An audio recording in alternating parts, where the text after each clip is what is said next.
Nhóm 1, 11 tỉnh, thành phố giữ nguyên bao gồm thành phố Hà Nội, thành phố Huế, các tỉnh Lai Châu, Điện Biên, Sơn La, Lạng Sơn, Quảng Ninh, Thanh Hóa, Nghệ An, Hà Tĩnh và Cao Bằng.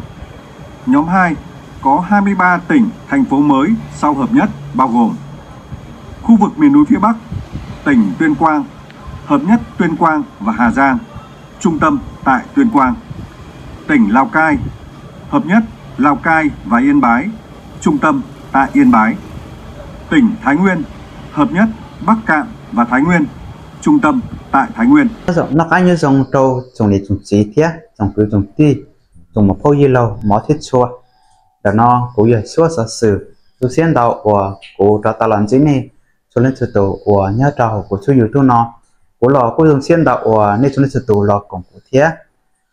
Tao on luôn đó của cô tao thả ấy lúc video là ít ra sở sử khi tôi trò này bảo hay thế. Bây tôi tổng bí thư tu long. Bây tôi thì thật sự phủ nhớ trò tới chẳng nhá lá. Bây tầm bác phải 19. Đó cô tao son rồi thiết sách rồi hay thế. Bây lúc tới chờ nó này thế. Cô thì ngày do là chỉ nhắm mua thì trâu chọc bao lúc sướng đó. Chẳng đã cô thì mua son rồi thiết sách rồi. Đã cô mua trả cá trú lọ bây thì bé chọc bao lúc sướng đó. Bây giờ xin nói chuyện sở sử cũng mua thả tôi thêm mình xanh nhớ trò hồi thì sở sử tiết chả. Chị nhớ trò thì bây giờ sướng tôi xía xử lý thì sướng Hà Giang là trò thì Tuyên Quang, Bắc Cạn, Thái Nguyên là trò thì Yên Bái, Lào Cai. Nó chỉ nhớ trò bây giờ sướng nó chỉ là cũng mất chú là cùng với lúc ta. Chị nhớ trò thì lúc sướng Hà Giang thế lúc sướng Tuyên Quang nó chỉ cái tuổi thì tổng bí thư tu long rồi bây tuổi thật sự phủ nhớ là nó cũng mất cùng là ok cũng một lúc về khu hải tiệt tỉnh Tuyên Quang. Thì nhớ trò hải tiệt lúc sáng Lào Cai thế lúc sáng thì Yên Bái cũng mua khi lúc về khu hải tiệt lúc tỉnh Yên Bái.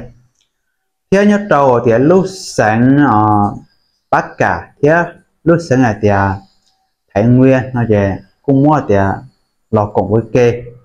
Giờ cô khi lúc về khu hải thì Thái Nguyên nhớ trò bây giờ chỉ nhắn là thế nhớ trò bây giờ thì trong to xiết là chị bây giờ tổng bí thư tụ long thế bây giờ bác phải 19 thì nó cũng muốn thả tốt khe linh đó nhớ trò thì xua cho sáng là chỉ cô thì tàu son chuột thế cô thì chỉ tàu muốn xây chuột có mấy chân thế cô thì son chuột là cho chỉ linh nào xứ thì cô cũng muốn thả đi nó mày trò bây giờ nó tụ tập bao thế tầm lòng để có tiền nên nó tụ họ ô lúc xí lọt thế ô lúc xí để sẽ đã cho cũng xe thế để làm gì nên linh nào xứ còn có nên sẽ tồn chỉ cho kiến nó khác nhau xong thôi cho